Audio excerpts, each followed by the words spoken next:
Hi everyone, and welcome to this week's video.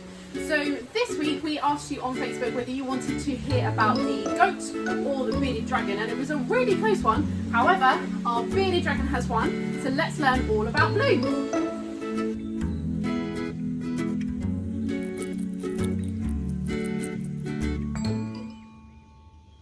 So Blue is a female bearded dragon, and we've had her for about 3 years.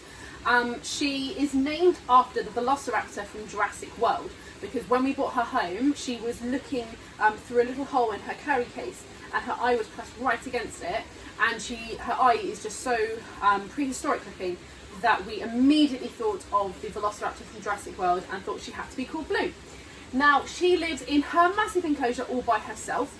Now, bearded dragons normally would come from Australia, and we're going to be discussing more about their habitat in tomorrow's episode. However, you can see she has a humongous enclosure. So she's got this bit down here. This is what we call her hot box. So that's nice and heated. So in winter she spends quite a lot of her time in there. Then we have her outside bit here going to her herb garden. And then she's got all these rocks she can climb get to up here, which is her upper garden as well. So we like to give her lots of different layers and lots of different places that she can go and explore. Her vivarium is bioactive, which means that there are bugs in the soil and there are plants as well. So she can go and hunt whenever she wants to. If she wants to go and find some mealworms, she can. And she can also go and help herself to any of her greens that she has in her enclosure. So currently we've got 2 different types of parsley, and we also have a rather sorry looking mint. Normally we would also have basil as well. And we try and vary the different herbs that she has. Her favourite to eat is probably the mint. She goes and helps us after that quite a lot. But we like to give her lots of different varieties so that she can hunt as she wants. So I thought we'd get her out to see if she'd like to say hello. Now, she's an adult bearded dragon. She's quite a big girl, aren't you? Yes. Now, let me tell you some of my favourite things about bearded dragons. So, firstly, one of my absolute favourite things is why they're called a bearded dragon. Now, obviously, they're not a dragon, they can't breathe fire, but they do have a really impressive beard. So this beard, they puff up for a couple of different reasons. They puff it up if they are scared of something. So for example, if there's a predator, even their body, they make really big. They inhale lots of air to make their body swell up, and they puff out their beard as well, which is quite spiky. So they try and make themselves look as scary as possible. And so that's one reason why they might puff up their beard. The other reason they might puff up their beard is for either they've seen a bearded dragon they potentially want to mate with, or they have seen another bearded dragon that they want to chase off. So bearded dragons are typically solitary. They don't like living with other bearded dragons, and it's normally best to keep them by themselves because this is how they would be in the wild. However, when they do come together to find a boyfriend or girlfriend, what they would typically do is the boy bearded dragon will puff up his beard to say hello to the girl, and then the girl will respond either with puffing up her beard, or she'll bob her head or weave a little bit to suggest that she's interested in having a boyfriend.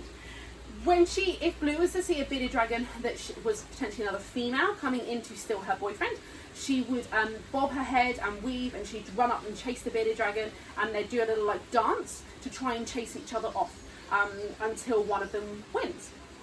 So that's kind of why they puff up their beard. Sometimes we also see her beard a little bit puffed when she opens her mouth.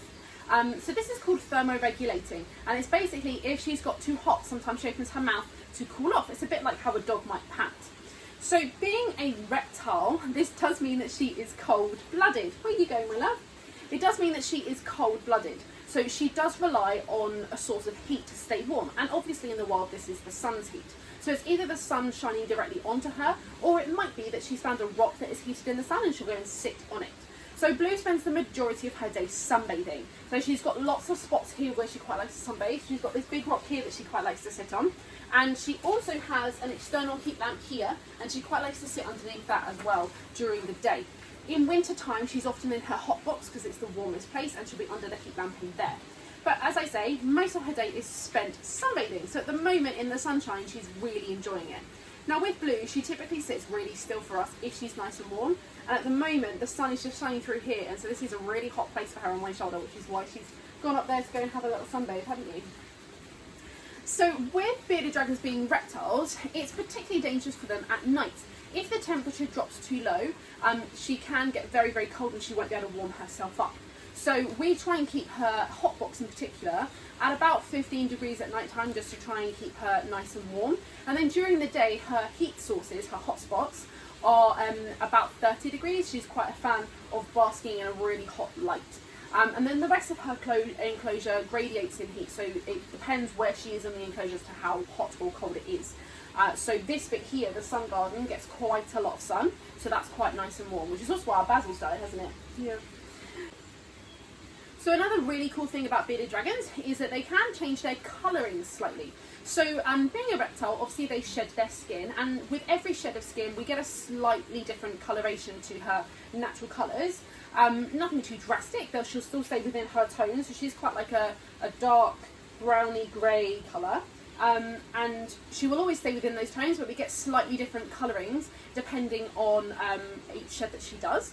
Now, she also changes her colour depending on her mood, and this is ever so slight, but her beard in particular will turn a particularly dark black colour if she's feeling very grumpy, and she also gets stress marks on her belly when she's about to lay eggs. So these stress marks are oval shaped, and they are black outlines of a white oval, and her belly is typically white. So these you can naturally see on her belly most of the time, but really faint. And if she's feeling stressed, those come out really dark, so you can clearly see the oval marks when she's about to lay an egg. And this is normally for us the only time in which she shows these signs.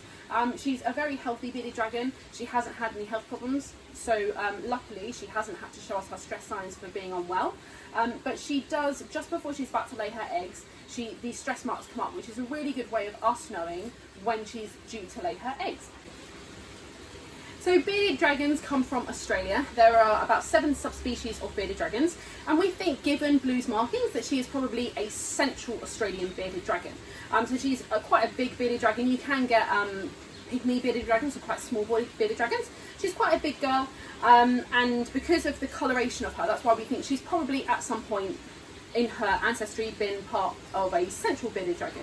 Now obviously in the pet trade, bearded dragons are bred for different colours and different morphs, and Blue, as we say, we think she's probably at some point been from that area, but we obviously can't be certain because she was bred in captivity. So as I mentioned, Blue, being a reptile, sheds her skin. Now she doesn't shed her skin like a snake might. It's actually quite an unattractive way of shedding her skin. She sheds it in little pieces, so sometimes we get just like a leg that sheds, sometimes it will be her whole back or her whole belly, but this is slightly more rare, and sometimes we just get chunks of her tail. And you can actually see on her skin where has recently shed and where hasn't, because the colours are ever so slightly different. So at the moment she's expecting a head shed, and some of her head, we've got about 6 scales on her head that are currently lifting, and her head is due to shed, so the rest of her head will shed shortly. And previously this month her back has shed, and it was a really impressive shed, so we've got that piece of shed too. So she is thermoregulating again. I don't know if you can see in the camera, I'm going to try and move her forwards. So this is her thermoregulating. She literally just opens her mouth like this to cool down. It's very nice and warm in the polytunnel at the moment. It's about 26 degrees in here. So the desert is nice and hot for our desert inhabitants. So thank you so much for watching our video today. Tune in tomorrow to find out more about Blue's diet and habitat. And if you like the video, please do like and share it. The more people that we can get to see our videos, the more people that can support the Art Centre. So thank you very much in advance. Thank you very much, guys. I hope you're having a lovely day. Bye.